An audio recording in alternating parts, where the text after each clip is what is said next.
No, the other way.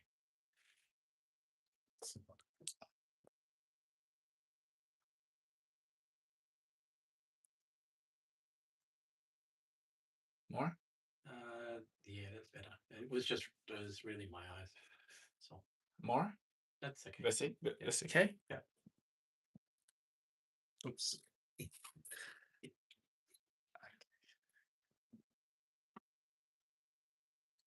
good.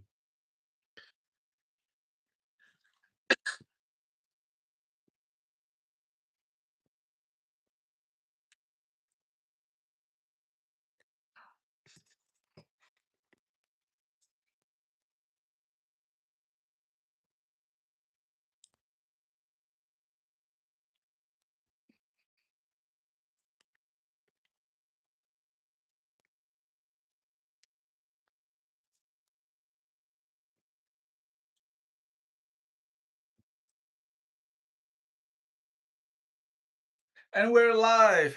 Welcome, everyone. Thank you so much for tuning in, and thank you so much for all of the feedback that you have been sending both me and Stephen separately and also in person, apparently. Yeah. I that's Stephen. Hi, I'm Dr. Vincent. I'm so sorry that we have been a little bit patchy, and not because we have been ignoring you and not because we're being ungrateful. No, It's just that because of the support from all of you, business has been tremendously good. that's fantastic to hear.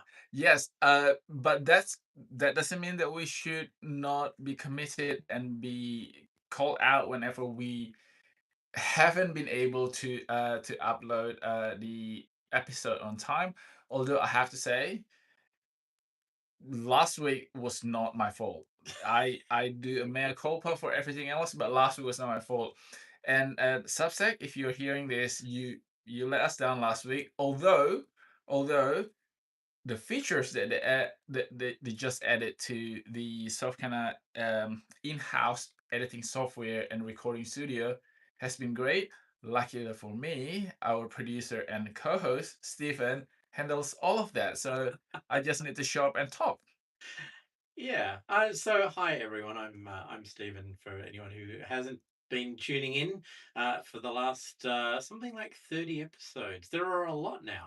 Yes, 30 episode. Today is our 31st episode. Okay. And just imagine that usually a TV show goes for back in the day 22 episodes, right? So we are We're a season. we're a season. Yes, we are both season. I mean, I don't know about you, but I feel that even if I'm not doing this podcast, even this is a podcast that I will be listening to because even as I am doing this with you, I learned a lot. I learned a lot about technology, engineering, and your worldview because one of the things that I admire about you is that you, much like me actually, just being exposed to different things, you're like a sponge in terms of taking all of the information and all of the things that around you and process it and then share it in the form of knowledge and information, which I really appreciate.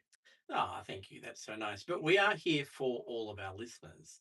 So thank you very much. You've patted me on the back. I think you're awesome as well. Oh, thank you so much. What are we here to talk about this week? Today, for this week episode, we are going to talk about our immune system. If you happen to be listening from the southern hemisphere, so Australia, New Zealand, you would know or you would feel it that the temperature has dropped in terms of, especially at night, especially in the morning. The sun sets much earlier, it gets darker much earlier. And with that, we often feel that we are a lot more run down.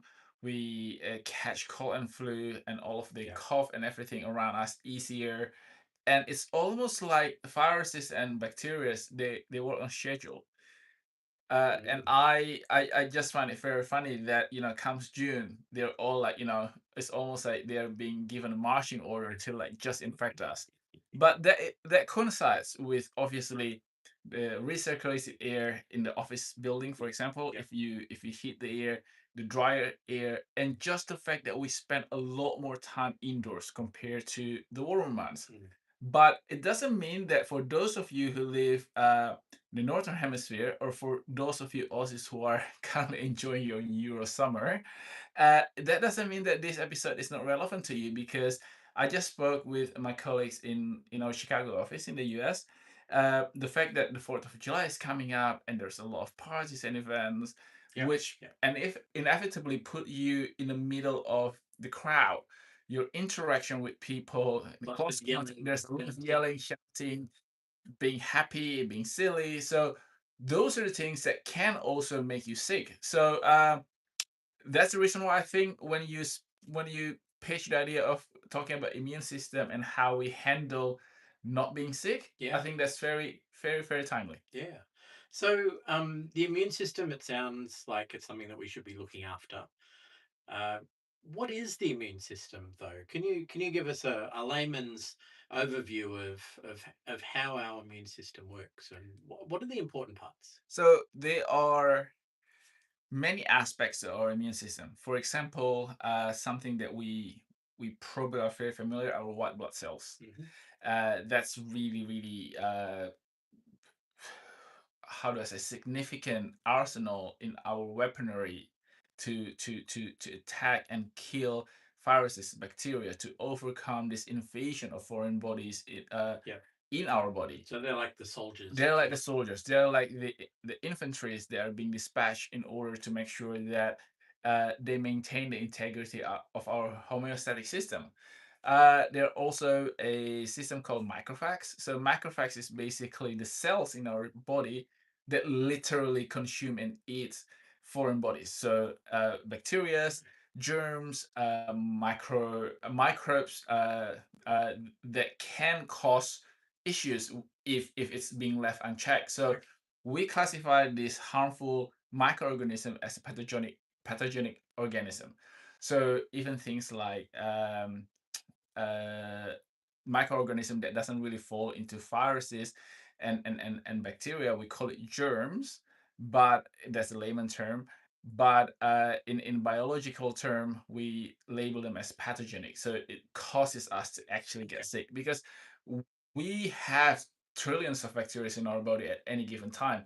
Not all of these microorganisms can cause us sickness.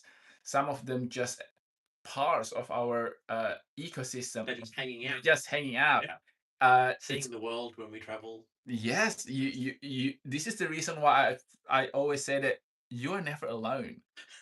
You are being accompanied by literally trillions of cells.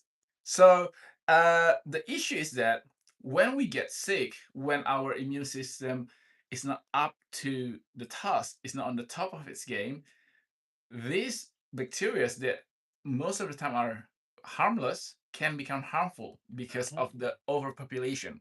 So Gotcha. this population needs to be kept in check. And number three, one of the things that if you're regular listeners, you would know that we say this very often, that our skin is not just there for vanity. Our skin is actually the first line of defense when it comes to our immune system, because it literally puts a barrier, physical barrier between us and the outside world. Mhm.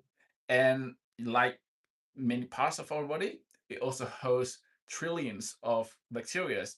And to make sure that this bacteria doesn't cause us any health issue, everything needs to be in balance. So the reason why immune system can be very tricky is that sometimes people do not understand that our immune system is almost like it's set in stone when it comes to how it works. So when people are trying to sell you immune booster or supplement that boosts your immune system, Yeah.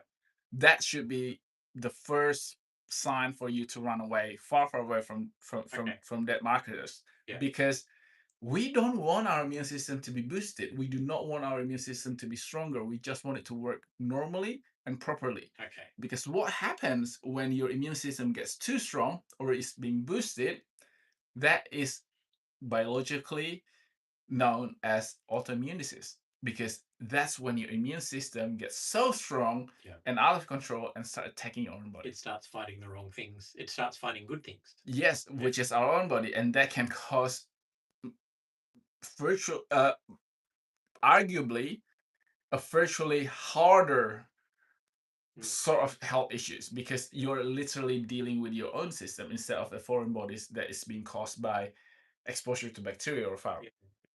I mean, coming into flu season and as it's getting colder in the southern hemisphere, uh, there's always a lot of talk about the flu shots and the different strains of flu shots. If we've got an immune system which is working okay, do we still need the flu shot? I believe so because not only it is always good to be reminded of something that is useful. So, for example, say for example you have learned Japanese, but you haven't used it for a year or 2 years, and then you know that you're gonna go to Japan for a ski trip or whatever it is. It might be good to take a refresher course or just watch a YouTube video about Japanese language and start practicing.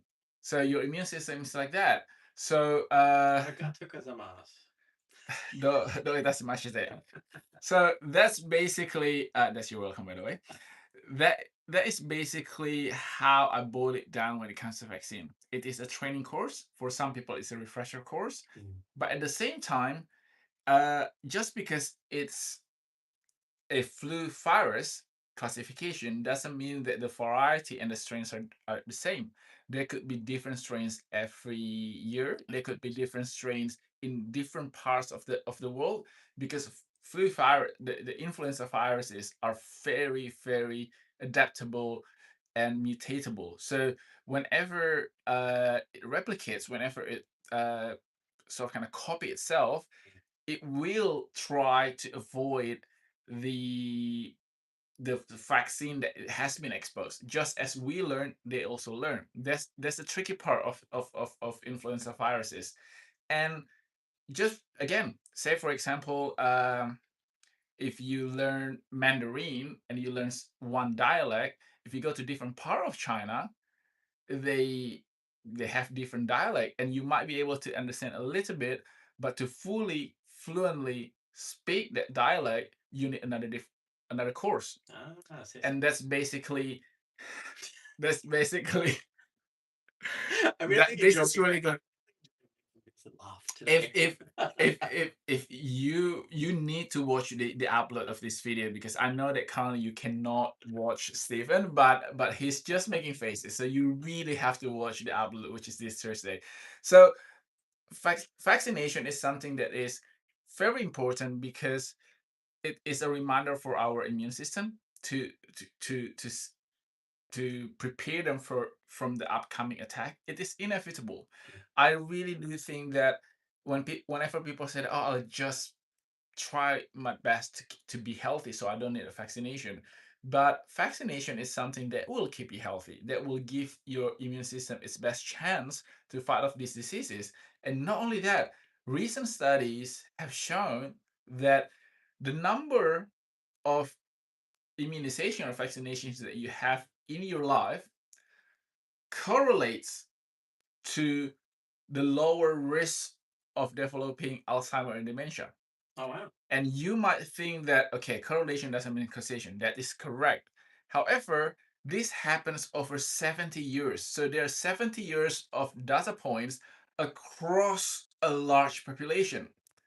So one working theory behind this statistic data is that whenever our body is being exposed to lower grade of infection, which is in the form of vaccination, the inflammation rate goes down.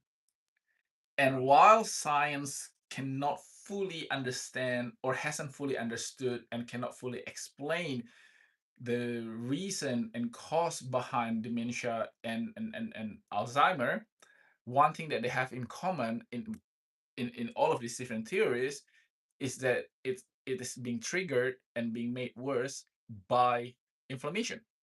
So if you can reduce the level of the systemic inflammation in your body over time, it is very plausible that having regular vaccination and um, useful vaccination from the time that you are being born up till the adulthood where you get your update vaccination every day, every year, can reduce the risk of your brain undergoing systemic inflammation.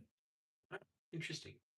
So if I was to break that back to that analogy of the soldiers, Yes, so we have all of these soldiers who are fighting new things that are trying to negatively impact the body. And every time we get a vaccination, we're training the soldiers, but also we're keeping the soldiers healthy themselves. that is correct. And it is something that is very different in terms of approach and strategy to, say, for example, taking antiviral antibiotics. Because there's one side of the argument that says that why do you have to quote unquote infect your body with vaccination prior to you being sick? Why not just wait until you get sick and then you get proper treatment? Uh, my argument is that antibiotics and antiviral medication is like, it's not really an atomic bomb, but it is like dropping a bomb. It's a flood, It's a really, isn't it? Yes, so you do kill the bad stuff, the bad soldiers, but you also kill the soldiers that are on your side. Yeah, So it will be a mass casualty. So I think having vaccination is preventing the war. yeah. Vincent, I think there are about 100 or so autoimmune diseases. Yes, And up to this point, we've been talking about people who are healthy and don't have a serious disease like that. There are lots of drugs that impact different parts of the body yes, for autoimmune diseases. But people with an autoimmune disease, they should also be eating healthily. They should also be on their doctor's orders getting the flu shot and uh, other things as well. Is that accurate? that is accurate. And on the flip side, or on the other side of the spectrum, and have the willingness to make sure that their vaccinations are up to date. Yeah. Because unfortunately, again, it's very different from things like meningococcal infection. They largely remain the same, so that once you get vaccinated, or once you, hopefully not meningococcal, but smallpox, once you get it, then your body is developing some kind of a Yeah. resistant or immunity towards the same kind of infection. Mm. But a viral infection, especially influenza, we know that they are highly mutable. And then, I mean, hopefully we all learn from the time when, the global pandemic of COVID-19, the reason why the first generation of the vaccine sort of kind of work less effectively compared to the later ones is because at the beginning we were still playing catch up Mm. with all of this infection and new viruses, new strains of viruses. But then after that, now I would say that we're ahead of the game.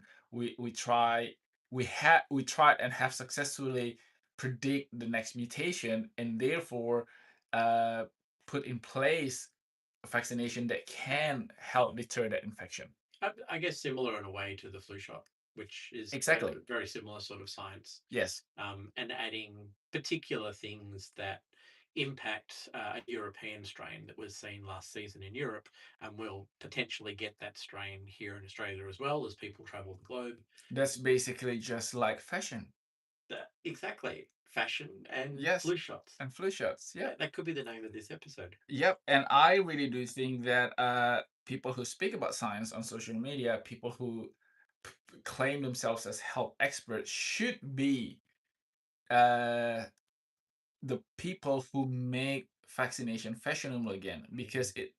it hurts my scientific being that there are diseases that have already been eradicated, or that almost being eradicated Yeah. from the face of the earth, now are starting to emerge. Because uh, when we talk about vaccination and immunization, it is all about herd immunity, which means that if the large portion of the population uh, is being vaccinated or has been vaccinated, then it it naturally limits the amount and the severity of infection, Yeah. and therefore with time the virus is sort of kind of being put into dormancy.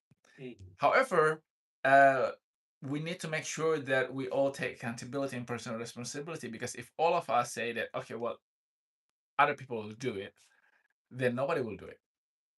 Yeah, I'm a big believer of vaccinations, but I know that I'm glad, because I've been on this like journey of like promoting and trying to justify vaccination, and I haven't even actually asked if where do you stand on this. yeah, look, the herd immunity stuff I think is very confusing for some people, because I think when some people hear herd immunity, uh, they immediately go to this idea that some of the herd will not make it.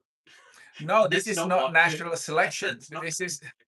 This is basically, I mean, it's almost like in the Harry Potter universe, if you cast a Protego charm, it's almost like it is a shield that is being created to shield everybody. Yeah, And there are certain people who can't cast the charm or the spell, but if they're within that perimeter, they still benefit.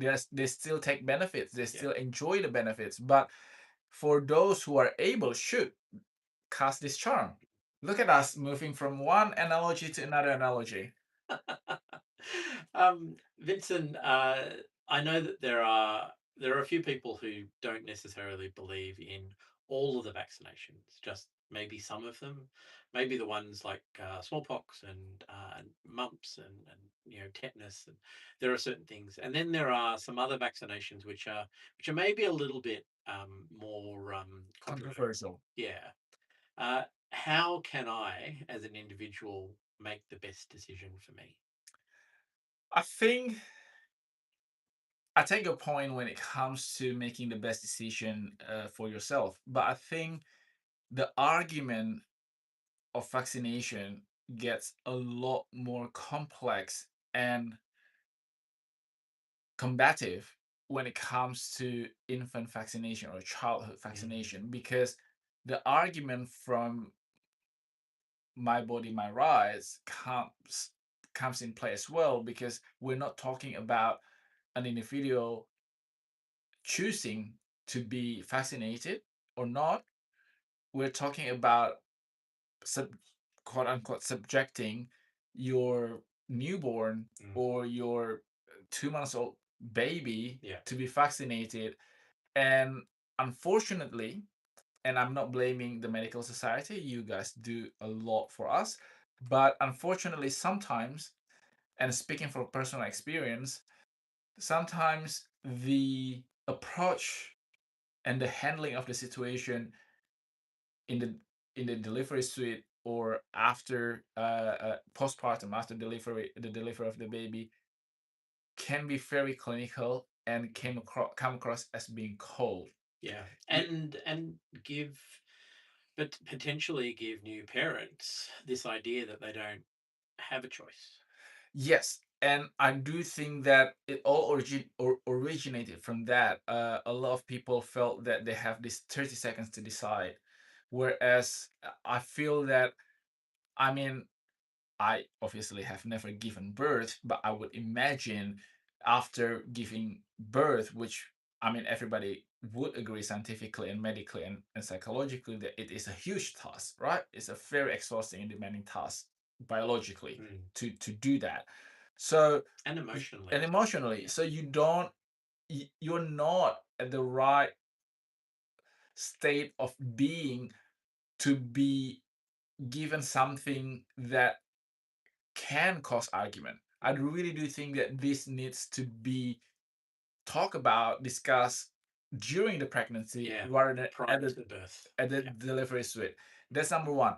Number two, I also think that there needs to be more education in terms of vaccination, immunization, or vitamin K shot, for Mm. example.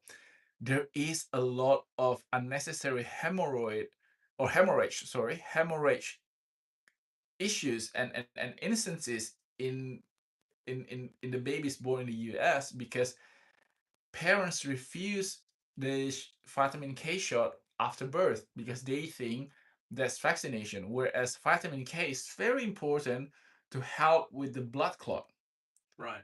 So, Yeah. as you know, when we cut ourselves accidentally, uh, you will bleed for a little bit, and then your body will try to clot to form clot to stop the bleeding.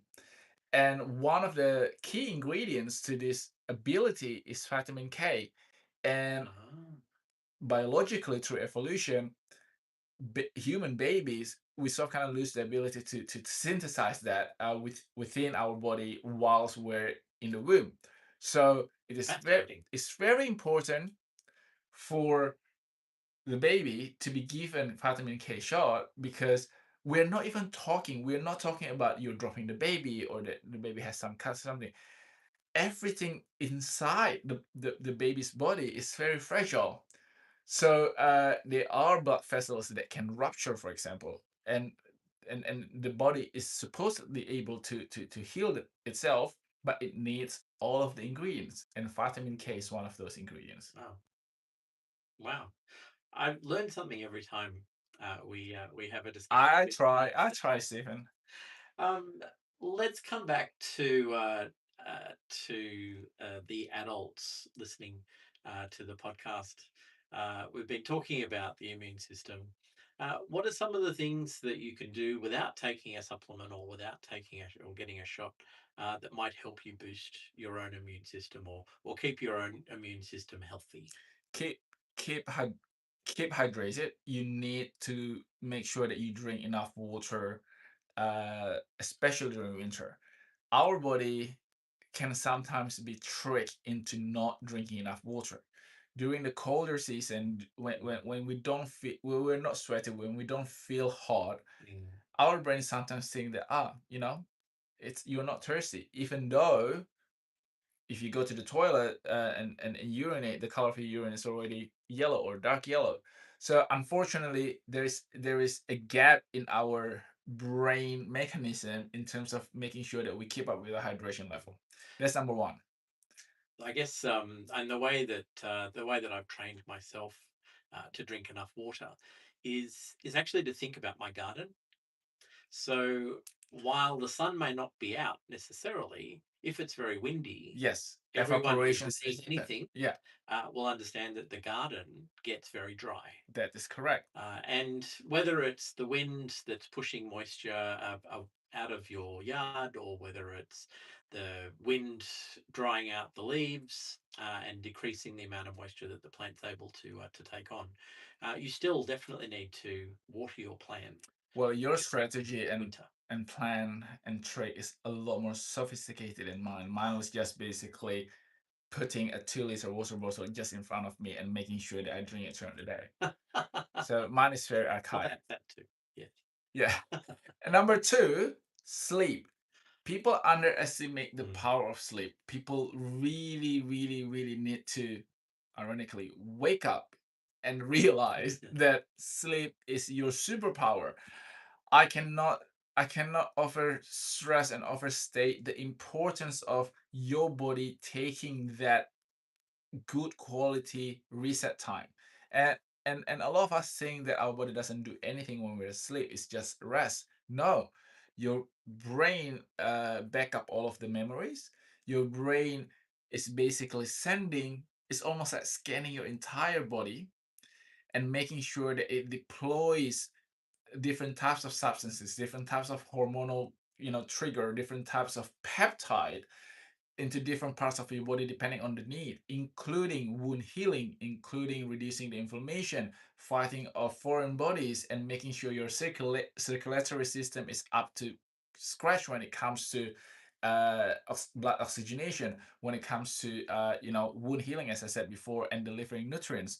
So all of these things cannot happen optimally if you're sleep deprived, because one of the reason, and science hasn't really fully understood the power of sleep, because we know the result, we know the impact, we just don't really know what happens, Yeah. like The actual the mechanism. actual mechanism of it, and why is it that we cannot survive without sleep. But one of the theory, and I believe in this theory, is that in order to do that, your body needs to shut down certain system, and that is the sleep. Because if you are still awake, it takes a lot of energy to keep our biological engine, which what our Yeah. body is, Yeah. to be awake and Mm. alert, even though you're And not all doing the lobes. anything. And all the lobes of the brain as well. There's an Yes, enormous amount of energy required just to run the brain. that is correct. So, if it doesn't have this almost a system shutdown or partial system shutdown, it cannot redirect the energy to do all of these things. So one of the things that I've discovered as I've got a little bit older is that I feel like I need less sleep. Can you explain that? So there is an argument to that, and I would say that 90% of people whom I've asked this question to would agree with that theory. My grandma actually told me that as you grow older, you don't need as much sleep. I actually don't necessarily agree with that. Okay. I do think that uh, as you grow older, perhaps you don't really require the amount of sleep because you're not expending that much energy being awake, or you don't expend that much energy being active. So your recovery reset time is shorter. Mm. However, I still do believe that you should aim for good quality of sleep rather than Yeah. just the quantity. Because I have to say that I don't sleep 8 hours a day, but I don't feel that I'm sleep deprived. I feel that I'm very alert all the Mm. time. And I Especially at the moment, I'm working two shifts, US and Australia. As yeah. long as I have that good quality deep sleep, uninterrupted sleep, Mm. that's very important. So it doesn't matter if you sleep, it matters more that you sleep in a 4 hour block, for example, or 6 hour block, rather than having a 2 hour block sp- Yeah. spanning across like 10 hours. Yeah. One of the really interesting things I was reading about when it comes to sleep is for each individual, because everyone is just a little bit different, Yeah, but for each individual to take a bit of a diary. And you can do it over, you need a couple of weeks. It's best done over a month or 2 months, but just have a diary that records what time you went to bed and what time you got up. And if you're not sleeping well, or if you wake up constantly tired, or you're irritated for the first couple of hours in the morning before you have that coffee, like there are all of these things. Try and collect as much of that as possible so that you know if caffeine impacts you and impacts your sleep. that is a good If idea. Yeah, looking at a screen just before you go to sleep impacts your which sleep. you're older, and I kid you not. I mean, mea culpa, I do that too. Guilty as charged, I do Mm. that too. But I, at least I'm aware of that, and I make a concerted effort not to. Fortunately and unfortunately, the screen emits blue light, which is fine for your eyesight. It's fine. I know that some people said it's really bad, but I'm less concerned about that. I'm more concerned about how it impacts our circadian rhythm. So, circadian rhythm is our body biological clock. The blue light being emitted by our screens are very similar to the blue light being emitted by the sun. And back in the day, when I say back in the day, I mean our ancestors, they sleep. However, they don't have clock. I mean, later on they have sundials, but how do they know that nighttime is the time to sleep? That's because the way that our brain reacts to the blue light being emitted by sunlight. Okay. So when you go to bed at 11 o'clock at night, which is my bedtime, and you are looking at the screen, whilst you are tired, your brain cannot escape the programming that when it sees and be exposed to blue light, it is time to be So awake.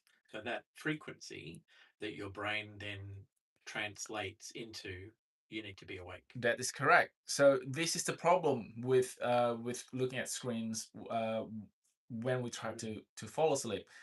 And what makes it even worse is that obviously when you're looking at the screen, you're not looking at a blank screen.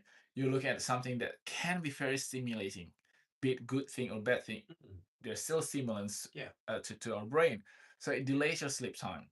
And It's like you're creating new conversations that is for the day. yes.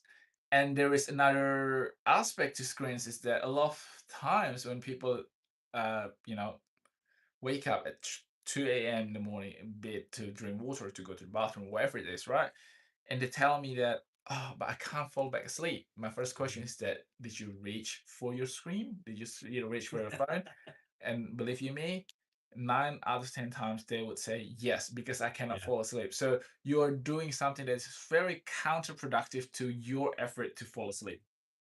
When you wake up in the morning, early morning, before it's time to officially get up, can you get back to sleep All the time, all the time? always, all the time, always. So I have to say that, and a lot of people say that I'm joking. My superpower is, one of my superpowers. I have to. I don't want to talk about the second one, but but what We are after hours. we are, no, no, no. It's nothing like that. It's nothing like that. But my and one of my two superpowers is that I can fall asleep at any time, almost in any position, I'm so jealous. without taking too much time. I would be. This is the reason why I feel that when I when it's time for me to go to bed, I will tell myself. I ask myself this question every night. Hey, how's your day? Have you done the best that you can do? And most of the time, the answer is my day is great or not so good, blah, blah, blah. But the second question is probably more important. And I feel that every day, most days, even when I haven't achieved something, or I failed at something, I feel that I have done everything that I could have done. Everything I have Mm. given 110% of my effort and my time and my investment. So that I think helps me to feel that, okay, tomorrow's a new day. There's only so much that you can do today, Yeah. and it's time to go to bed. Wow.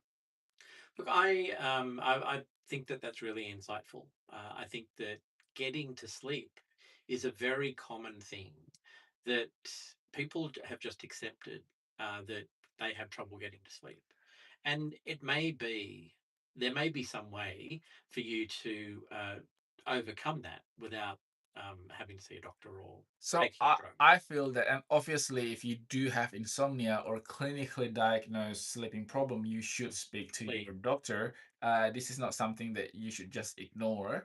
But the best advice that I can give to the general population when it comes to sleep is that majority of the time when people have trouble falling asleep, it's because they feel that they haven't earned that rest. They Mm, haven't earned the right to stop for the day. yeah. They still either are thinking about their work, they're thinking about their family, the argument that they had at dinner, or Yep. or or what they want to do, or the things that they have been procrastinating on, and therefore they feel that, I shouldn't be asleep yet, Yeah. I because think they haven't earned that sleep. think a lot of people describe that feeling as that their brain is still active. So there are actually a number of things that you can do about that as well. For any of our listeners who are having issues sleeping or are not sleeping well, there's breath work. Yes. So that's one thing that I do when I've had a particularly stressed day. I will take 8 or 10 very long, deep breaths. And then you calm your body, and you can start at your feet or you can start at your head. But you just relax. And as you move through your body, you focus on those particular muscles. Now, whether those muscles relax or not, it's just a way of calming your body down and taking control. Whether or not you believe in the uh, scientific aspect of the system, or of the habit, or of the trick that you're doing, be it breathworks, be it counting sheep, be it reading, or Mm, be it journaling, doesn't matter what it is. What all of these things have in common, including the question that I've asked myself, is ritual. Human being, there are two things that, through all of our evolutionary process, there are two things that remain the same. Human is a social creature, and human is a ritualistic creature. yeah, So the ritual aspect of it helps, because everybody loves something that's familiar. I know that a lot of you out there who are like, alpha male and bro, saying that, F that. I'm strong enough to not have a ritual. But if you really, when you go back to your room by yourself, you don't have to perform for anyone. You will admit that you attach yourself to a ritual. Doesn't matter what kind of ritual it is. Yeah. Coffee is a ritual. You could do it silently You can as do well. it silently, yeah. And mouth taping is a ritual. I disagree with that because why do you want to voluntarily suffocate yourself? It is beyond me. There's no scientific aspect to that. The people who swear by it and say that it works, that is because of ritual. It's something that is familiar. It's something that you can do, and you know that you have done right, and you take action to help your sleep. Yeah. What about when you wake up in the morning? Do we need those same rituals when we get up too? I have to say that I don't know whether to share this or not, but I I always greet my own self, good morning, Hmm. and I would say, "Hey, good morning. You're gonna you're gonna feel great today. You're gonna do something great today." Or I always believe in self-reflection, metaphorically as well as literally. Usually, when you look at yourself in the morning, in the mirror in the morning, it really helps if you so kind of analyze the reflection that looks back to you.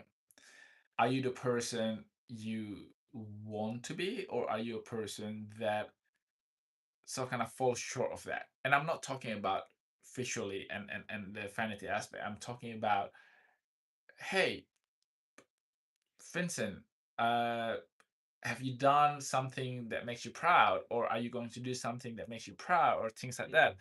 I really do believe that we should be our own best friend. And a lot of the issue when it comes to sleep, or confidence, or anxiety, or being nervous, or being stressed out, has a lot to do with our inability or unwillingness to be our own best friends. Yeah, yeah. If you can do that, I think you're 50% there. And the reason why I say this is because, and okay, let me just tell you what is my what I consider the other superpower of mine is that I have thick skin, to the point where I don't care if you laugh at me or with me, as long as we're laughing, it's fine. Because unfortunately, people will always have opinions. Mm. I mean, obviously, it's really good when people have a good opinion about Positive you, opinions but create positive energy. yes, but inevitably, people will comment something quite negative, or they try to bring you down, be it purposely or by accident. But you need you need to know yourself, and this is why me talking to myself at night, before I go to bed, or in the morning after I get out of bed, Yeah. is very important, because it helps to, when you know yourself, it's just like when you know someone. Say for example, Stephen, because I've come to know you for several months now, many months now, and I happen to like you. I think you're a terrific person. So if someone was to say that Stephen is a horrible person, da da da da da, I would pause and say that, hey, I know Stephen. I don't think he is that person that you just described. I know him personally, and as a matter of fact, I think that he's a really good, terrific person. The same thing with yourself. Mm. If you don't know yourself, if Yeah. you don't know your own self, it's very easy for you to listen to what people say Mm. about you, And that have more impact and on that you have more as well. impact on you. And one of the things that I love about being in Australia and an Australian, is that we are really good at being kind. We're really good at being nice and helpful and supportive Yeah. to other people. So what I found is that sometimes we forget that we need to do all of those things to ourselves. So Yeah. imagine, sometimes people say that, say for example, Vincent, you're so dumb. What an idiotic move, blah, blah, blah. Imagine you saying that to someone else. You wouldn't say that. Then why would you say it about yourself? Fantastic. So, ritual for going to sleep. Try and make it through the night, but if you do get up, Do not reach for your don't reach for your phone. unless it's to check whether or not we have a new episode. Yeah. No, I'm You kidding. can do something silly like I do. I count in 13s, which for some reason makes me fall asleep. Because it is so freaking complicated, I can Stephen. get to, I can get to several hundred, but yeah, just Several hundred. it, So but it calms my head. It makes my brain focus on one thing, so and 13, then that 26, yeah, 39. and then that allows me to sort of That's the extent drift of off. my calculation. And that's it. And I know that we You went on see the. patterns eventually. I know, right? But my brain just, you're an engineer, so obviously you see pattern like that. My brain fails when it comes to recognizing pattern. Yeah. Um, so going back, we went on a tangent, but going back to things that we can do without having to resort to supplements or things external stuff kind Yeah. of support. Number three, obviously, what you eat, because we are what we eat. And last week we spoke about all of these things that we do in the kitchen that can impact our health negatively. At the same time, the food that you eat also serve as a natural medicine. I do firmly believe that nature has a very unique way of providing our body what we need. This is the reason why before global shipping and global logistical miracle and sometimes nightmare came into play, people eat seasonally. Mm. What that means is that when, say, for example, pumpkin during autumn, I refuse to call it fall. Sorry, guys. During autumn or winter months, gives you that vitamin A in the form of beta carotene, good Mhm. carbs, the comfort food that helps your body warms up because your body needs to produce that heat, and the heat comes from carbs. Or olive green leafy vegetables are normally available Yeah. during the warmer months because that's when your body actually needs to eat lighter, and that's when your body actually can thrive Yeah. outdoors rather than being indoors. My eggplants are going nuts just at the moment. Yes, Uh, the nightshades family are so rich in phenolic antioxidants. That's the reason why, say for example, tomatoes are like bright red because of lycopene. It's also rich in vitamin C, and obviously we know eggplant is deep purple. All of these things help our body to fight off inflammation, to increase our ability to fight off mm. infections. That's aubergine for our friends in the US, I think. Uh, What is it? Europe, Maybe in Europe? I Or- do know that they call capsicum peppers. Yes, definitely. Yes. The capsicums aren't doing so well in Australia yet, but you'll find them in the Northern Hemisphere. Yes, and what else do they call? Ah, they call. Have I told you about the bread, the love of bread that I found in the supermarket while I was in the US? No, Okay, so this will have to be our final story though, because we're 45 minutes. oh my God, this is, see, you don't feel it when you're having fun.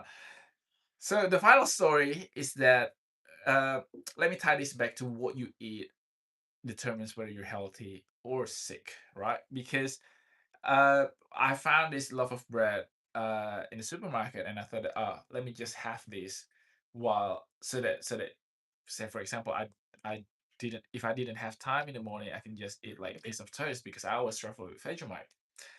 So I picked this up and I wanted to check the expiry date or the best before date because I we were in the US for 2.5 weeks, so I wanted to make sure that it has at least 4 or 5 days. It's a good habit anyway. Yes. You shouldn't just assume that just because it's there, it's in date because people make mistake. A supermarket make mistake. You have to look after yourself. Yeah. So I flip it. I flip the loaf, and I was like, "This is crazy." The shelf life, not in the fridge, For the just day. for bread, on in the room temperature. It was nearly a month. A month. Wow. A month. And naturally, I look for the ingredient list. It is the length of our after hours episode description. And as a baker, you only need water, flour, yeast, and a Salt. pinch of salt. You can even omit the salt because again, Vegemite is salty. So how is it from four ingredients It went to, Wow. I kid you not, I even have picture of it. I don't want to post it because I don't want to get sued. But that is not bread. Stabilizers, Yeah. preservatives. Yes, and all of the numbers that Yeah. I don't even know.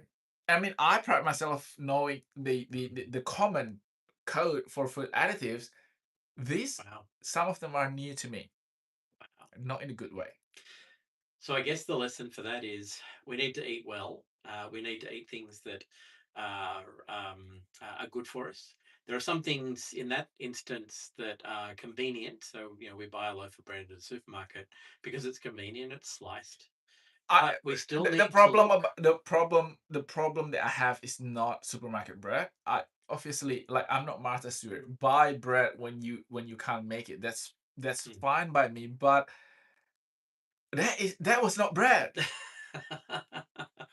That was not bread. I mean, a lot of things in the US supermarket that is being labeled healthier for you or better for you are just food here. Yeah. So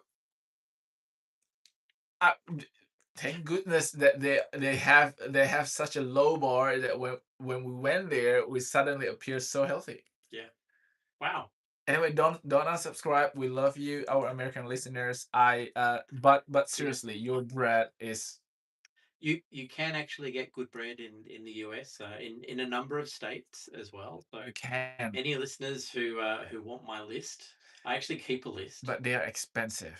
They can be very expensive. So instead of doing that, but still do that, instead of doing that, you can go to AskDrVincent.com and there is an easy, no need bread recipe. It takes literally 5 minutes to put together.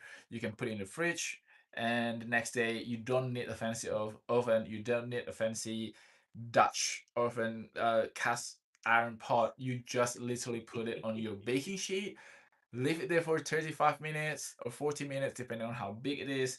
And then voila, you have freshly baked bread with only four ingredients. It lasts for Nice. 4 to 5 days. You can freeze them. You can chill them. Maybe not chill them, just freeze them because I find that the bread toasts better Mm. coming out of freezer rather than coming out of the fridge. Yeah, interesting. Well, I'll also commit for all of our gluten-free listeners.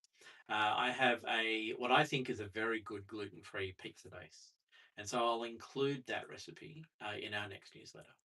Awesome. Well, on that note, I know that we started off by talking about immunity, but I also believe that immunity is a complex system that it's not just about eating vitamin C's and zinc and phenolic antioxidants even. It's all about all of the things that we do, Yeah. including hydration, sleep, your general diet, and also Mm. happy mind. Mm. Because believe it or not, the reason why people tend to not fall sick during summer is partly because we're happier during Happier. summer. Yeah. Yeah. Getting out, seeing the world, enjoying our friends.